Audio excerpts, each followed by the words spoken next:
TVCRE, your choice for commercial real estate insights in the Treasure Valley. All right, well, welcome everybody. This is our fourth episode of the TVCRE podcast.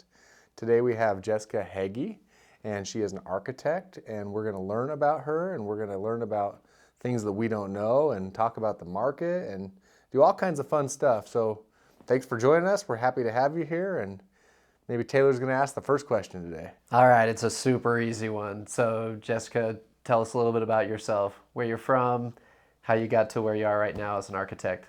I'm from here. I'm born and raised in Meridian, Idaho. I went to school here. I left when I was 19. Wanted to see what else there was out there. Boise was not the place it is now. So I moved to Shreveport, Louisiana for a year and a half. Shreveport, I know. Yeah. I'm part of a charter school organization. I'm on the board, and one of our schools is in Shreveport. It's a wonderful place. Yeah. So lived there for a year and a half. Finished my bachelor's degree, then moved to Las Vegas and went to grad school at UNLV for 4 years. Got a master's of architecture there and met my husband. He was from Miami, so it took me about 5 years to convince him to move to cold Idaho. Right. We had 2 kids down there, and we had a kid getting ready to go to kindergarten, so we decided it was time to move home. That whole thing started, my dad was a contractor here locally, and I worked for him from 14 years old on, and just fell in love with the industry. I wanted to be more on the design side than the construction side, so knew I wanted to go to architecture school, did not want to go to U of I, so took a long ways to get there, 8 years of college, but ended up on the same path. Just a little different than a lot of the local kids. Right, that's interesting. So we've met before, and I've heard a little bit about your background, but I didn't realize that your dad was a contractor. So what about, because some kids, right, they have a parent who's a contractor, and they're like, I don't want to do anything in the industry that my parents in. So what about construction interested you, even though it's a little bit different angle that you took? I love the process of making. When I worked for him, I started out just on the bookkeeping side. Did some office work for him. I picked up job sites, which was not fun. But as I got older, I got to start doing more design work. I learned how to lay tile. And it was the whole process of taking something unfinished and finishing it. The process sucked. Right. But the end result was what made it worth it. And that's what really made me fall in love with the whole thing. Yeah, that's cool. Super rewarding. It's measurable, right? You can Yes. see progress, and you've achieved a goal. It made the suck factor worth it. Yeah. I was a therapist for 7 years, and one of the hardest things was sometimes you never got to see the progress of the people you work with. Or it was difficult to see. Yeah, and it was hard, but I would see them 10 years later or 5 years later, and they'd be like, my life changed, it was so much better. But I compared that to working in this industry. When you're on a goal, it's a time frame, a set time frame, and there's a start and then there's an end result. And it was so empowering to be able to see that. And so it's good to hear that you found that in the construction industry, and then you've transferred that into architecture. That's exciting. So you were in Vegas. Did you have to do any case studies of going around and look at the architecture in that city? Because there's some really unique architecture there, right? There is very unique architecture. I didn't focus in the hospitality sector there. I actually focused in the education sector. Okay. So my case studies was around like the lead library on UNLV's campus and that sort of thing. So not necessarily Vegas style in my studies, but we had a pretty amazing playground to learn about buildings. They did a lot of renewable energy with the heat there, and a thing called the solar decathlon, where they learn how to build a house that's self-sustaining. And so there was a lot of more of the sustainability end of it in that school that we got to learn about. That's pretty interesting. Sustainability practices then, are you familiar with them? Do you integrate them in your practice now? Yeah, I'm familiar with them. I never went after like LEED or anything like that. It was very trendy, especially while I was in Las Vegas working. Everything has become so codified that we have to do it just to meet energy code now. So that's where we've become more familiar with it. I think a lot of the industry has also caught up with that. A lot of the manufacturers just inherently make eco-friendly products that now it's just becoming kind of everyday life, everyday design for us. Yeah, that's good to hear. Well, so tell us about your newest adventure here in the local area. Like you've started a new career path, right?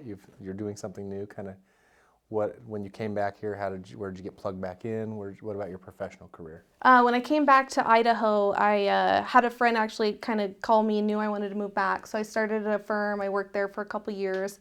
And then I was looking for something different. I had worked in 3 firms at that point, and it was kind of same thing, over and over again. And I was kind of burnt out from working in design firms. And so I went and worked for a developer and started an architecture and interior design department for them.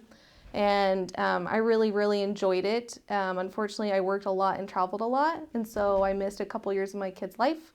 So now I've got my own architecture firm here in Meridian, and it's amazing. I get to see my kids every day, morning when they get off the bus, and I still work 10 to 12 hours a day, so that part hasn't changed. Yeah. But it's a lot more rewarding. I bring in my own clients, I do my own work, I put this, everything out, and it's been really fun. It's the same thing, but very different and much more rewarding. Yeah. That's cool. So talk to us about maybe some of the different projects that you've worked on in your career that you might want to highlight, as well as what your focus is now. Some major ones, most of them have been down in Las Vegas. I built a lot of elementary schools down there, big 95,000 square foot elementary schools. So those were pretty big highlights for me. Unfortunately, no one would be really familiar with that here. But here locally, the school stuff has always been my favorite. I did the final renovation at Renaissance High School here in Meridian. I built the big addition at Maple Grove Elementary. We built a gym and 5 to 6 classrooms. So we did that. Taft Elementary, built a gymnasium there. And so locally, those have been the really notable projects for me. And then the last major one that may be more familiar is I did the 3rd floor tenant improvement in the Athlos building. And that was for the Love Every toy company. Okay. They're big. They're growing fast. Yeah, They're they growing sure are. fast, and they were actually sharing a floor when I was working at the developer. They were sharing our floor there, and then they ended up taking over the 3rd floor of that building. And so we got to be the designers on that space, and it was really fun. That's awesome. So I guess for our listeners, we think of people that are in the commercial real estate world, and I'm a broker particularly, so I'm curious. How can a broker be more effective when engaging you for services? I was thinking to myself, like, what's a good question to ask to kind of help the listeners? Like, so if someone's coming to meet you and they have a client and they say, I have a client who needs to do tenant improvements, or I have a client that wants to design this building. Like, how can we be more effective, or how can the commercial real estate field be more effective when coming to work with an architect? I think the big one lately has been time, just having a realistic approach to everyone being so busy right now. Every single person that's reached out wants something right now. No way. Understandably, I completely like that as well, but not being able to produce that, I think, has been the hardest part on our end, especially where I've got a new business and it's hard to say no or say hey, yes, but 2 or 3 months from now. So I think setting expectations is a huge one. And then pricing obviously is always going to be a big one. But I think the big one for the design side is trying to make sure that instead of saying, hey, I know this architect, understanding what they want and then making sure that the architect has those qualifications, or even design aesthetic. Someone might have a really modern aesthetic where the client may want industrial or farmhouse, whatever it may be, and making sure that that marries up really well. Otherwise, it could cause problems later in design.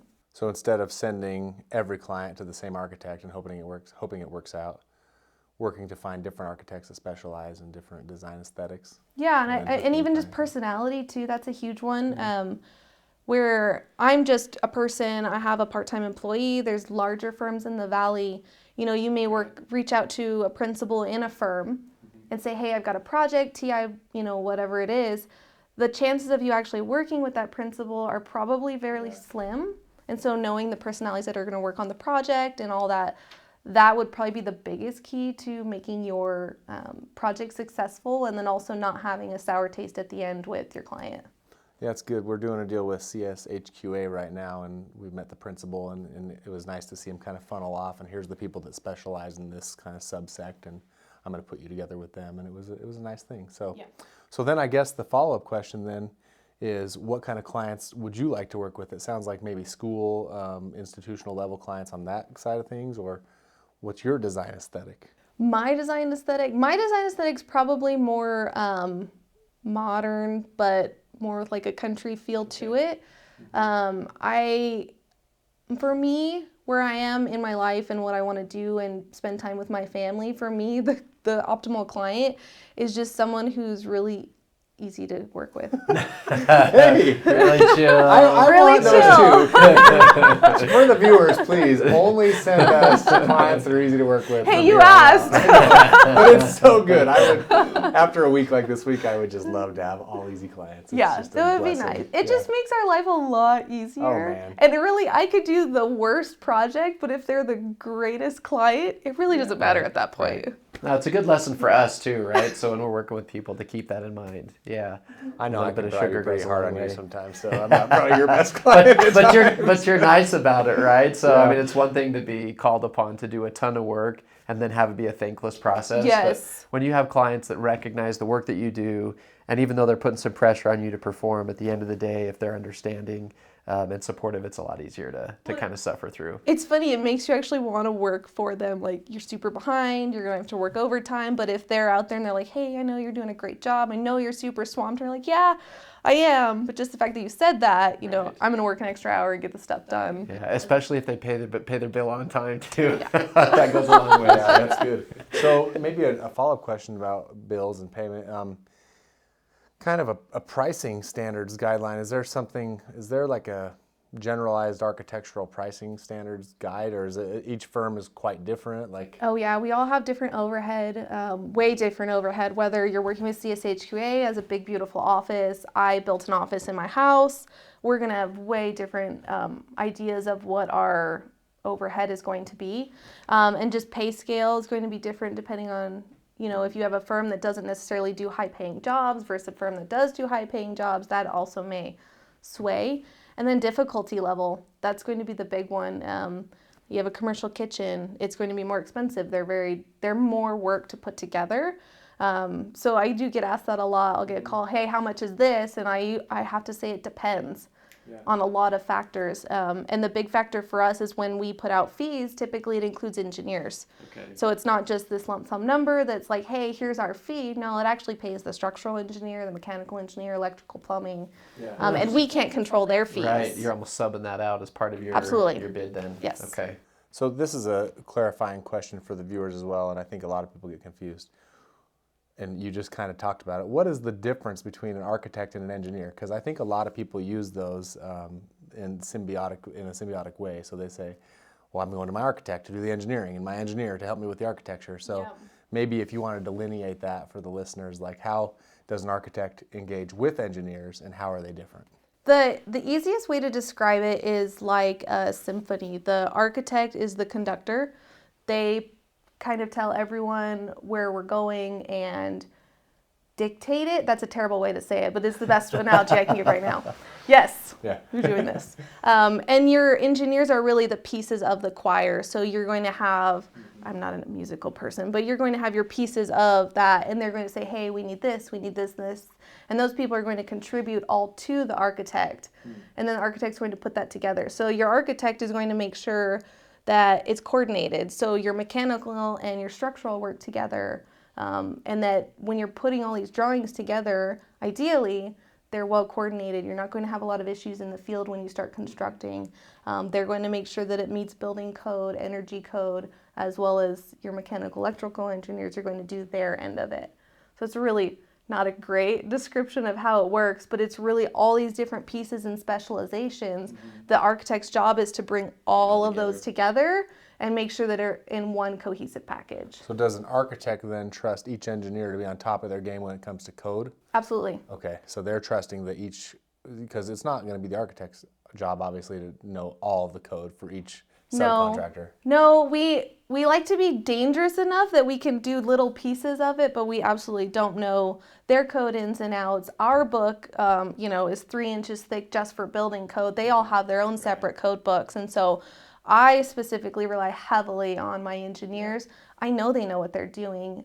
We all make mistakes. It does happen, or just miss things, and so just being a team between us as the architecture and engineering team, and then also with the contractor, that we just make sure that the end product is the same thing.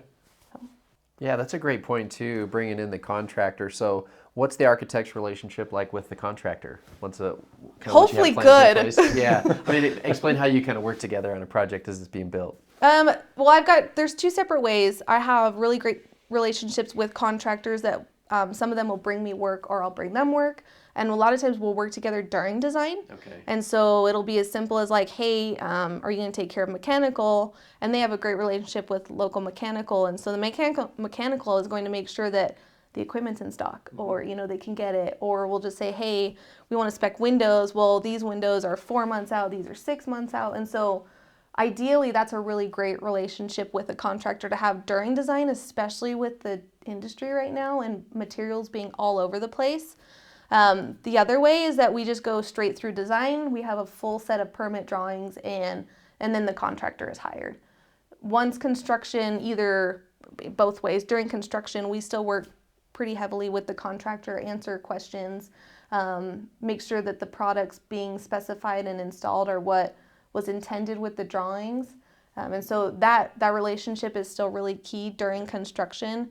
And unfortunately, it doesn't always go that way, but most of the time it's pretty good. Yeah.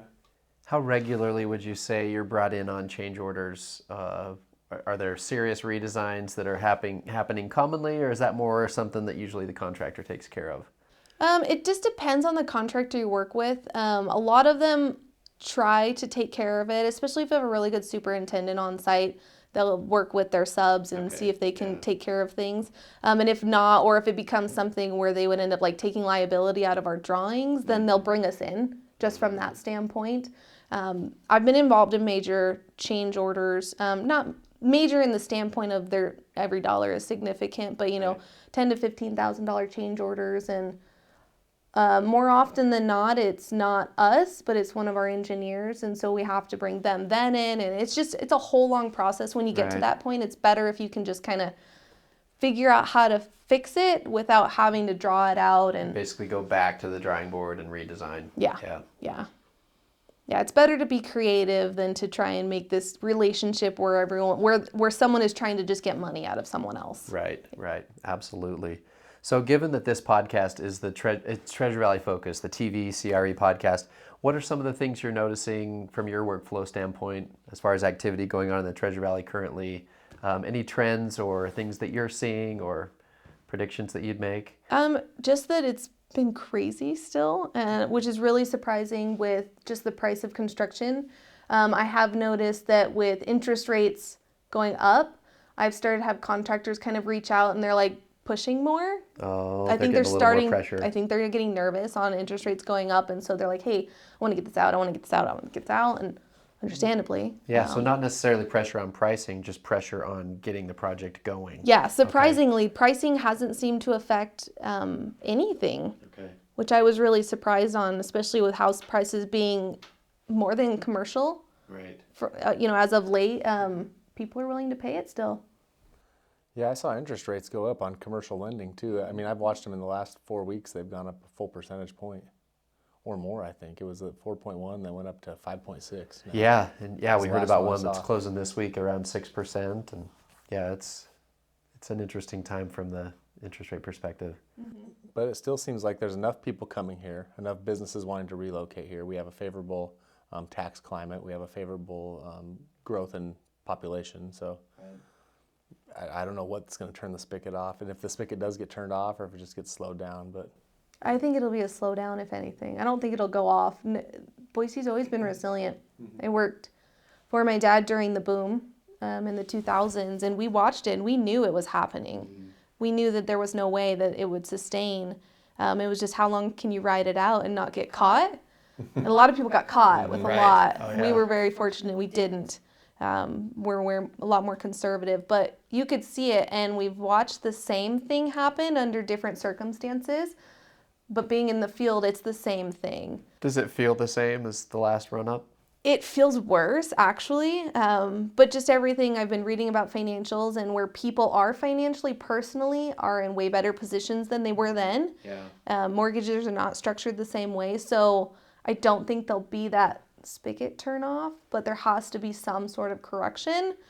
When a house is $550,000 as an average and our wages haven't moved a whole lot. Average of They're- 55,000 a year here. Yeah, the Right. economics of that just don't work.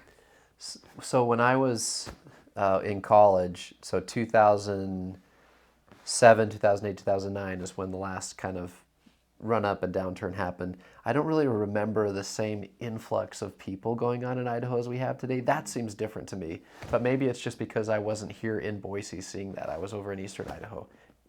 I don't think it was the same population growth. I think we've had an incredible population growth at the same time. I mean, if you probably compared apples to apples and looked at the stats of the population influx versus it seems impossible to comprehend how fast we're growing right now. And I think who tagged us? Your buddy tagged us in that post, and he had showed the picture of Idaho. Oh, yeah. Andrew Bassflug, right? Yeah, Yeah, and- at Colliers. Yeah. And it was the state of Idaho, right, was over a 2% growth all throughout the whole state. 2.9%. It was we the were pure highest growth green. rate in any state in the country. And it showed, like green for the most growth, yellow White for and some speckled, growth, yeah. and then like an orange for a little bit of negative and red for a lot of negative. And you had California and New York that were red. And then there were some states around them that were kind of orange or yellow. And then it was Idaho, Utah, Montana in the Intermountain West that were bright green. Texas, Florida was light green. But yeah, there's Idaho definitely... was just pure, like a big green blob right on the map. It And absolutely everybody's was. just coming here. And I saw another article that Coeur d'Alene is the number 2 growing MSA Yes. in the nation right now. So Yeah, that's pretty incredible, and that seems like a differentiating factor to me from the last time there was a big boom. Yeah, lots of people coming in. Yeah. Not just people moving houses, actual growth. Yep. So do you want to grow? Like, you said you have a home office that you've designed. Is that like your niche? Is that your sweet spot? Are you happy to be at home and work, or do you want to? I do for now. I'd like to grow. I'd like to have an office outside of my home. But I think I would like to see my kids get older first and spend the time with them, especially since I have missed quite a bit. So yeah, at some point I'd like to grow. Not a great time to buy commercial real estate. So I'm pretty happy where I am right now. But at some point I'll have to make that decision on whether I stop turning people away or I do take that leap. It's funny you said that earlier. Starting a new business, you've started kind of this commercial title department. I've started out on my own as a commercial agent in a lot of ways. So that thing of FOMO is real, right? Like you're growing and you're growing fast, but then you don't want to let people go. And it's a scary thing to say no to some clients. It is. It takes a little while. I mean, my husband was adamant for a while on how much I was working. He's like, you need to tell people no. So I just started telling people how long out I was. And Right. that essentially helped a did little the bit same too. thing. Yeah, Yeah, if that's they a great wanted to point. wait and work with me, Yeah. great. If not, then I'll be okay with it. Right. Interesting. That's good. I just think a lot of our listeners probably are entrepreneurs who have their own businesses, and I feel like that idea of FOMO is not something that's just individual. I think It's so hard. Especially if you have like a helper mindset, right? Like you just want to help people. It's hard to say no. I still do that. I had a Yeah. lady I helped her with. She's starting a coffee shop. And all she needed was someone to draw an actual CAD floor plan for the kitchen designer. And I did it. It took me like an hour. Yeah, I that's did a bleeding it. heart. Yeah. Yep. So I know it's just hopefully you always do something like that. Right. Someone needs help, you always do something like that, no matter how big or how small you are. So I have another question, predictive kind of. Where do you see architectural design going in the next like 5 or 10 years? This is something I would never think about myself as a broker. I mean, you're in the field and you kind of watch things have trended. You said we've become more sustainable as we've moved forward, and that's kind of become codified. Like, where else are we going? With our field, that's hard. How I've always seen our field going is more automated, and we've already seen that with the firms, 40 years ago, that before AutoCAD was a thing and you could draw electronically, firms were way larger for the same amount of work, and now we've like dwindled that amount down. And so I see that, which actually isn't necessarily a bad thing. With the recession that happened, it just decimated the architecture field. And so part of the reason that we're seeing really large backlogs in architecture firms is because there aren't any architects. They all either left the field. Yeah, went back to school. They went switched back to school. professions. They left the profession completely. They were just over it. It's so wild with the economy. It's just like construction. It follows the economy up and down just as hard. And so I think people were just over it at that point. And it created a shortfall with workers. So that's also fueling what's going on with how long design times are right now. So automating our profession can only happen to a point. Someone still has to be able to read the code and interpret the code and put that into a drawing set. But I think that will change with people ideas of these really large architecture firms being able to do really large projects, where in reality, some of these even 5 to 10 person firms can do very large projects because of where we're going. It would be interesting to think if you could write an algorithm that could somehow read city code or read code and somehow design a building. Like, I don't know how that would be possible. You got to think that someone out there is working on using some AI to create a platform like that at some point. Seems to be hitting all of our industries, it spits out like a generic building print that's like, there hey, is already AI for that. Really? Yeah, oh yeah. They have code where it'll just spit out that like, hey, I want this many rooms that are this big, and it'll put your hallways in there and everything. So like it's a not template to start with. Yeah, it's not going to create anything amazing, and it could even be not code compliant. But they have already started writing algorithms to do some of those things. But it takes that design part out of it and the human part out of it, which is what creates architecture. Right. It's Do you the have art in architecture. Do you have like a takes the art out. favorite building in the area that you're like, that's Here? really good architecture? In the valley? I'm gonna say no. Not because all there's the ones that Jessica's designed. no, They're really good. no. I'm gonna say no, not because there's nothing great here, but I love historic buildings, and there's very few historic buildings here. So Yeah. traveling abroad and all those are my favorite buildings. Seeing the Colosseum and seeing the Pantheon and just Really old then. really old, being mesmerized by with just what we build now is just garbage compared to what they did then. With so much less. No, nothing. They had nothing, and they built these huge, beautiful So now buildings. they're still standing. They're still standing. The carving on them is amazing. The tile work, the Vatican, and being in the Vatican and seeing everything in St. Peter's. Vatican's a wild experience. It's amazing, and you go there and you're so humbled with like this garbage buildings that we build now. You'll never measure up to what they did then. So those are my favorite buildings.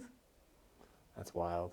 What about like 3D printed buildings or like this new kind of wave of like prepackaged? Somebody sent me a link the other day to a accessory dwelling unit that was just delivered, and it's like $40,000. It like comes to your house, you open it up, takes you like an hour to set up, and do architects have to design these? Do you have to get approvals to put them on your property? Like this kind of stuff. How does that kind of work? Yeah, so I think the big unknown that I've actually talked to a lot of people about is they don't understand who actually needs an architect.